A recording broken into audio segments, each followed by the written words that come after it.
Alhamdulillah wassalatu wassalamu ala Rasulillah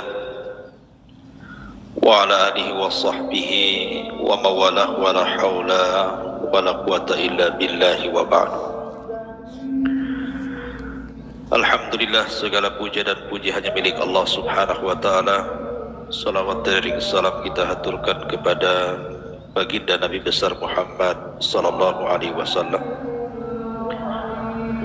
Pembahasan di malam hari ini kita akan membahas tentang 6 manusia yang akan dibongkar aibnya di halayak manusia pada hari kiamat.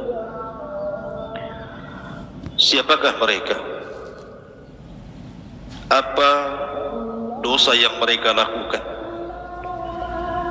sehingga aib yang selama ini mereka tutupi di dunia sampai orang yang terdekat pun tidak tahu, tiba-tiba Allah bongkar aibnya di halayak manusia. Betapa malunya dia di hadapan Allah dan di hadapan manusia. Ma'asyiral muslimin yang dimuliakan Allah subhanahu wa ta'ala, yang pertama disebutkan dalam hadis Nabi sallallahu alaihi wasallam, man udhila indahu mu'minun falam yansurhu wa huwa yaqdir ala an yansurahu azzalallahu ala ru'usil khalaiq yaumal qiyamah. Barang siapa yang dihinakan di samping dia seorang mukmin,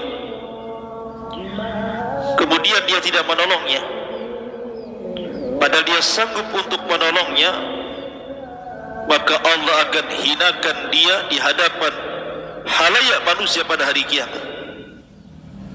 Jadi yang pertama adalah orang yang membiarkan saudaranya seorang mukmin terhina atau dihinakan manusia, padahal dia sanggup untuk menolongnya, maka Allah akan hinakan dia dengan cara Allah bongkar aibnya di hadapan manusia pada hari kiamat. Karena kewajiban kita adalah menolong saudara kita. Dahulu di zaman Imam Ahmad, di masa Khalifah Mu'tasim, ketika sebuah tempat yang disebut dengan Amuriyah yang dikuasai oleh orang-orang kafir Romawi kala itu, dan para khalifah sebelum Mu'tasim belum sanggup untuk membebaskan kota Amuriyah itu. Rupanya di kota itu ada seorang wanita muslimah, dilecehkan kehormatannya, disingkap pakaiannya, kemudian terbuka auratnya. Maka orang-orang pun memtertawakan wanita muslimah ini. Ya wajar, mereka orang kafir. Tiba-tiba wanita ini kemudian berteriak dan mengatakan, wa mu'tasimat, wa mu'tasimat, wahai khalifah Mu'tasim, wahai khalifah Mu'tasim, tolong aku. Ketika wanita ini berteriak seperti itu,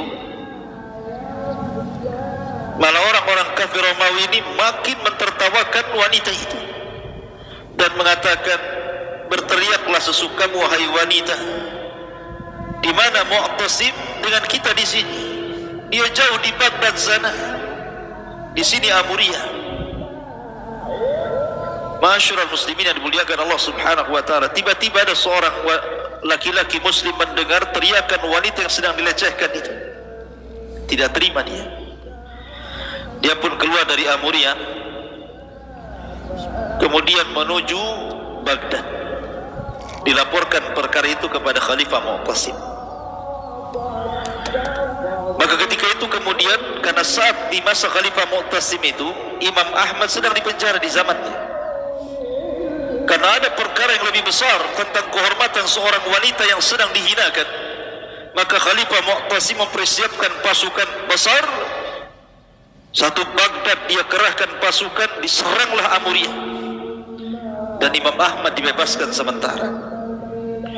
Dan Allah subhanahu wa ta'ala menangkan dan Allah bebaskan, ataupun Allah takdirkan Amuriyah jatuh ke tangan kaum muslimin karena jasanya Khalifah Mu'tasim karena seorang kehormatan wanita muslimah yang sedang dilecehkan. Lihat, begitulah girahnya orang-orang dulu.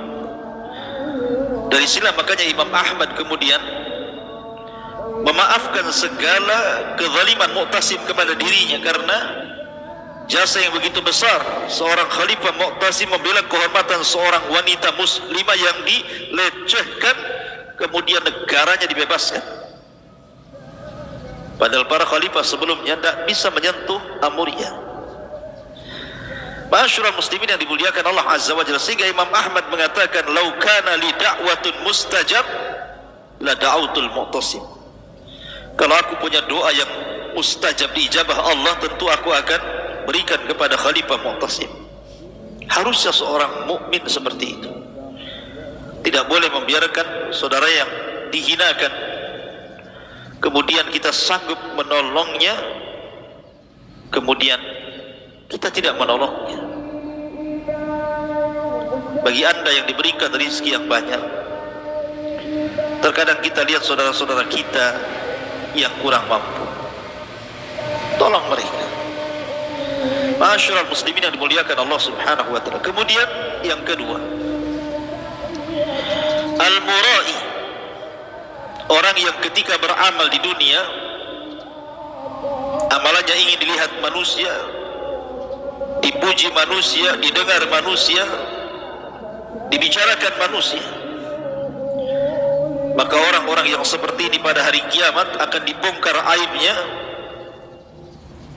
dan dia memiliki 4 nama. Nabi SAW bersabda dalam sebuah hadis, "Inna qailan minal muslimina qala," sesungguhnya ada seorang sahabat Nabi bertanya kepada Rasul, "Ya Rasulullah, man najatu ghadan?" Rasul, kira-kira kelak pada hari kiamat apa yang bisa menyelamatkan diriku dan manusia? Maka Nabi mengatakan, "La takhda'illah," jangan menipu Allah. Kemudian sahabat ini mengatakan, "Wa kaifa nukhadi'ullah?" bagaimana kita menipu Allah ya Rasulullah? Maka Nabi mengatakan, "Engkau beramal dengan apa yang Allah perintahkan kepadamu, tetapi kau tujukan kepada selain Allah." Kemudian Rasul mengatakan, "Fattakur riya'ah fa innahu syirku billah."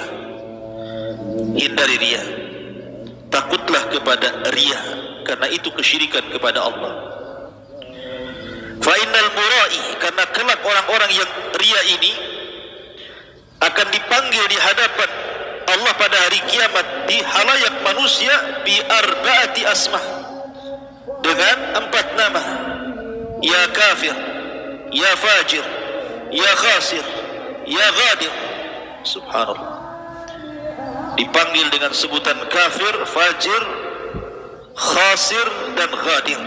Kafir ma'ruf, fajir orang jahat, khasir orang rugi, ghadir pengkhianat. Telah hilang amalan dan telah hapus pahala, dan tidak ada bagian bagimu di hadapan Allah. Sekarang kau cari pahalamu kepada orang yang kau beramal untuk selainku di dunia.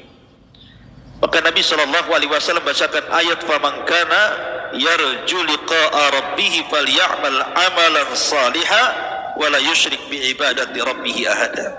Maka barang siapa yang berkehendak berjumpa dengan Rabbnya, beramal dengan amal yang baik, yang saleh, dan jangan sekutukan Allah Subhanahu wa ta'ala dengan siapapun. Ma'asyiral muslimin yang dimuliakan Allah Azza wa Jalla. Kemudian yang ketiga, orang-orang yang akan dibongkar aibnya pada hari kiamat adalah orang-orang zalim, orang-orang yang suka menzalimi manusia. Dan orang yang paling zalim adalah orang yang berdusta atas nama Allah. Berdusta atas nama Allah ini berbahaya sekali. Seperti seseorang sengaja untuk mengambil hati manusia, disampaikan hadis-hadis maudhu, hadis-hadis lemah, menakut-nakuti manusia dengan hadis-hadis palsu, kemudian mengatakan ini datang dari Allah padahal Allah tidak pernah mengatakan seperti itu, kemudian mengatakan ini datang dari Rasul padahal Rasul tidak pernah menyabdakan seperti itu. Maka Allah mengatakan waman adlamu mimman iftara 'ala Allahi kadhiba. Maka barang siapa lagi yang lebih zalim dibandingkan orang yang berdusta atas nama Allah. Ulaika yu'raduna 'ala rabbihim, maka mereka akan dihadapkan kepada Rabb mereka, wa yaqulul ashhad, dan manusia akan mengatakan haula'il ladzina kadzdzabu 'ala rabbihim 'ala la'natullahi 'ala zalimin. Maka manusia mengatakan, lihatlah mereka orang-orang yang mendustakan Rabb mereka, ingatlah laknat Allah akan ditimpakan kepada orang-orang zalim. Ma'asyiral muslimin yang dimuliakan Allah Subhanahu wa taala. Ini yang nomor 3. Yang nomor 4, orang-orang yang suka menyebarkan aib saudaranya. Sengaja disebarkan aibnya, digibah kehormatannya, dihinakan kehormatannya, dibicarakan kehormatannya kepada orang lain. Nabi sallallahu alaihi wasallam bersabda dalam hadis Abi Hurairah radhiyallahu anhu, "Man rawa'a musliman rawa Allahu yaumal qiyamah, wa man afsha sirra akhihi afsha Allahu sirrahu yaumal qiyamah ala ru'usil khalaiq." Siapa yang menakut-nakuti seorang muslim, maka Allah akan takuti dia pada hari kiamat. Barang siapa yang membongkar rahasia saudaranya, Allah akan bongkar rahasianya pada hari kiamat di halayak manusia. Maka penting kita ini menyembunyikan aib saudara kita. Betapa banyak orang-orang yang mereka memandang aib orang lain jauh lebih tampak dibandingkan memandang aibnya sendiri. Betapa banyak orang-orang yang menyibukkan membicarakan aib orang lain sementara dilupakan aibnya sendiri. Ma'asyiral muslimin, al-jaza'u min jinsil amal. Anda sudah membongkar aib saudara Anda, Allah bongkar aib Anda pada hari kiamat di hadapan manusia. Maka tutuplah aib saudara Anda, berikan uzur kepada mereka. Ini yang nomor 4. Yang nomor 5, di antara orang-orang yang akan diungkap aibnya pada hari kiamat adalah para pengkhianat, al-ghadir. Sebagaimana Nabi SAW mengatakan, "Idza jama'a Allahul awwalina wal akhirin yaumal qiyamah."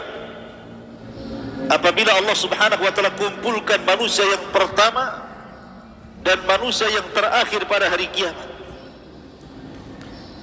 kemudian yarfa'u likulli ghadirin liwah, maka pada setiap para pengkhianat akan diangkat bendera-bendera. Faqila lahu, dan dikatakan kepadanya, hadhihi ghadaratu fulanin ibnu fulan, inilah benderanya pengkhianat fulan dan fulan. Termasuk di sini adalah para pengkhianat agama, termasuk juga para pengkhianat negara, seperti yang dilakukan orang-orang Khawarij. Termasuk juga para pejabat yang menjanjikan sesuatu tetapi tidak pernah melakukan janjinya, mengkhianati rakyat. Ingat bahwa Nabi SAW mengatakan ayatul munafik salas, tanda kemunafikan itu ada 3. Idza haddatsa kadzab, kalau dia bicara berdusta. Wa idza wa'ada akhlaf, kalau dia berjanji menyelisih janjinya. Wa idza tumina khan, apabila diberikan amanah dia berkhianat.